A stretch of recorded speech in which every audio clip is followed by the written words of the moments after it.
कैसे बनता है कागज? पेड़ के किस खास हिस्से से कागज को बनाया जाता है? कागज की शुरुआत कैसे हुई? वो कौन था जिसने भारत में कागज का चलन शुरू किया और आज ये हर किसी की जरूरत बन गया? फैक्ट्री में लकड़ी से कागज बनने में कितना समय लगता है? कागज का इतिहास कितना पुराना है? पहले जब कागज नहीं था तो लोग किस पर लिखा करते थे? चलिए जानते हैं। कागज सिर्फ नाम नहीं बल्कि वो जरूरत है जिसके बिना हर काम अधूरा है। अगर आप स्कूल जाते हैं तो कागज की नोटबुक की जरूरत पड़ती है, पढ़ने के लिए बुक्स की जरूरत होती है, ऑफिस में फाइल्स बनाने के लिए कागज की आवश्यकता होती है, स्कूल की किताबों से लेकर सैलरी के नोटों तक, खाने के बाद काम आने वाले टिश्यू से लेकर टॉयलेट पेपर तक, हर चीज में कागज अहम भूमिका निभाता है। कागज का इस्तेमाल करके चाहे बॉर्डर पर तैनात सैनिक को चिट्ठी भेजनी हो, शॉपिंग में पेपर बैग का इस्तेमाल हो, चाहे फिर लव लेटर ही क्यों ना हो, हर काम में कागज हमारी सच्चे साथी की तरह मदद करता है।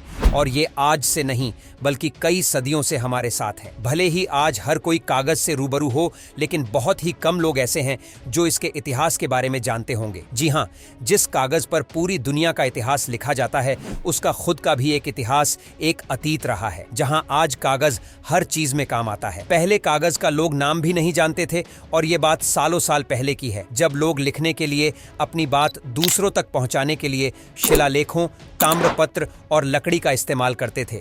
इससे चीजें लंबे समय तक लिखी रहती थी। लेकिन जैसे समय ने पलटी मारी, कागज के दौर की भी शुरुआत हो गई। बताया जाता है कि कागज का जो इन्वेंशन था उसके पीछे चीनियों का हाथ था, यानी चाइना का। कहा जाता है कागज की खोज 105 एडी में चीन के हान डायनेस्टी के सम्राट के जमाने में एक सरकारी अधिकारी जिनका नाम काई लुन ने किया था। उन्होंने बाघ, शहतूत, पेड़ों की छालों और दूसरे रेशों की मदद से कागज का निर्माण किया था। इन सभी चीजों से मिलकर कागज बहुत मुलायम और चिकना बना था और साथ ही चमकदार भी काफी था। इससे पहले लोग कपड़े, बांस, रेशम के टुकड़े का ही इस्तेमाल करते थे और उसी पर संदेश लिखा करते थे। लेकिन ये चीजें भी ज्यादा दिनों तक नहीं चल सकी, क्योंकि जो रेशम था वो काफी महंगा आता था, जबकि जो बांस था वो बहुत भारी भरकम हुआ करता था। इन्हीं सब परेशानियों को देखते हुए काई लुन ने ऐसा कुछ बनाने का फैसला किया जो दाम में भी कम हो और काम में भी परफेक्ट हो, और इस तरह कागज का निर्माण हुआ। यही वजह है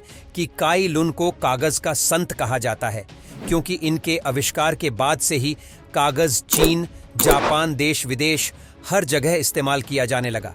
लेकिन सवाल ये उठता है कि कागज भारत में कैसे आया? तो इसका जवाब जानने से पहले अगर आपने अभी तक हमारी वीडियो को लाइक नहीं किया है तो जल्दी से लाइक कर दीजिए, और हाँ, चैनल पर नए हैं तो इसे सब्सक्राइब करना ना भूलें। भले ही कागज बनाने का क्रेडिट काई लुन को जाता है, लेकिन कागज बनाने के जो सबूत हैं वो हमें भारत में ही मिलते हैं। सिंधु सभ्यता के दौरान कागज के कई प्रमाण मिले थे जिन्होंने ये साबित कर दिखाया कि चीन के बाद कागज बनाने वाला अगर कोई देश था तो वो भारत ही था। ये भी कहा जाता है कि भारत में कागज खोजे जाने के बाद ही पूरी दुनिया में कागज सही मायनों में इस्तेमाल होने लगा था।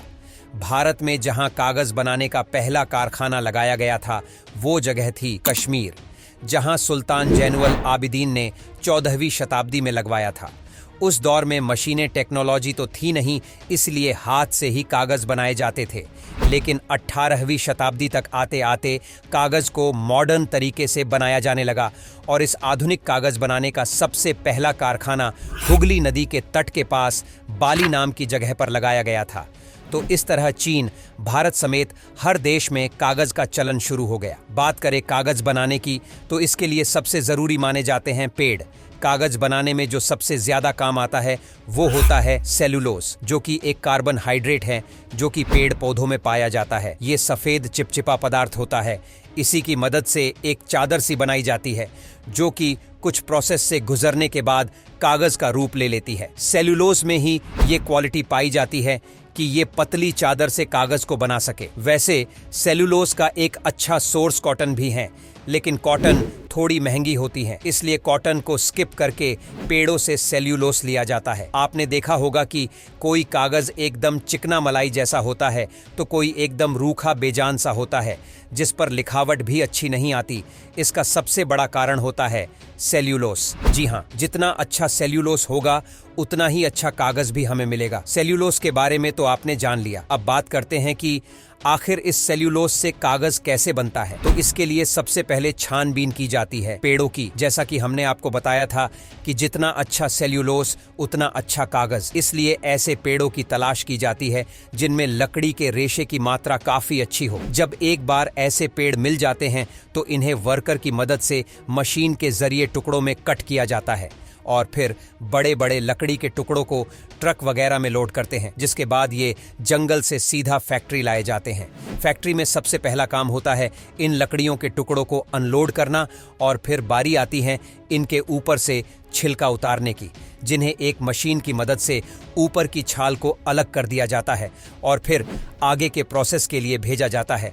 अब जो लकड़ी के टुकड़े होते हैं वो अभी काफ़ी बड़े बड़े होते हैं, इसलिए उन्हें छोटे छोटे टुकड़ों में काटा जाता है और ये काम भी मशीनों के थ्रू ही होता है। दोस्तों, लकड़ी के इन टुकड़ों में सिर्फ सेल्यूलोज ही नहीं होता बल्कि लिग्निन और पेक्टिन जैसे कई तत्व पाए जाते हैं जिनकी मात्रा काफ़ी सही होती है। वहीं सूक्ष्म मात्रा में खनिज लवण भी मौजूद होते हैं। इन सभी तत्वों की मौजूदगी में सेल्यूलोज से कागज बनाना इम्पॉसिबल होता है, इसीलिए सबसे पहले इन तत्वों को अलग करने का काम शुरू होता है। इसमें सबसे जरूरी लिग्निन को निकालना होता है, क्योंकि लिग्निन ही वो तत्व होता है जो लकड़ी को एकदम ठोस और कठोर बनाता है।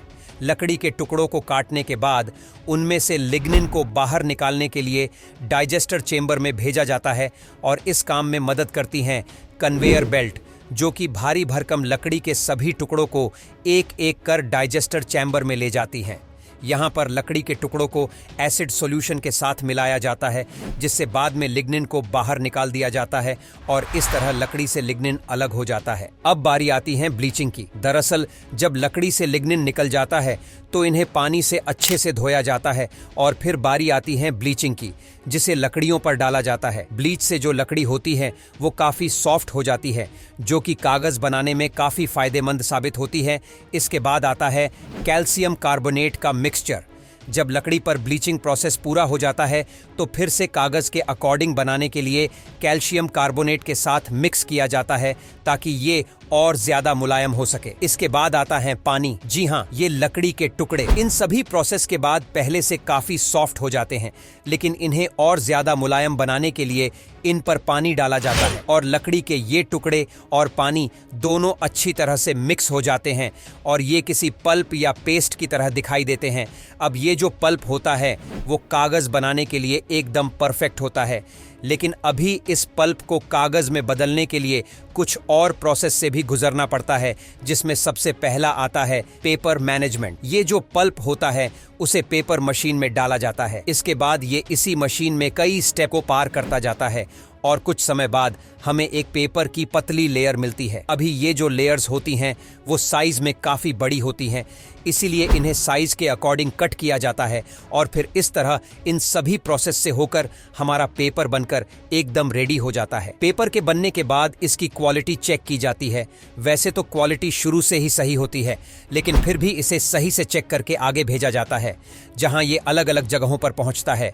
जैसे इस पेपर से न्यूज़पेपर बनता है, मैगजीन बनती हैं, बुक बनती हैं, नोटबुक बनती हैं, ब्लैंक पेपर फाइल्स वगैरह बनाई जाती हैं, जो कि हमारे कितने काम आती हैं ये हम आपको ऊपर बता ही चुके हैं। तो आपने देखा कि किन किन प्रोसेस से होकर सेल्यूलोज से कागज बनाया जाता है और एक कागज बनाने में कितना टाइम लगता है।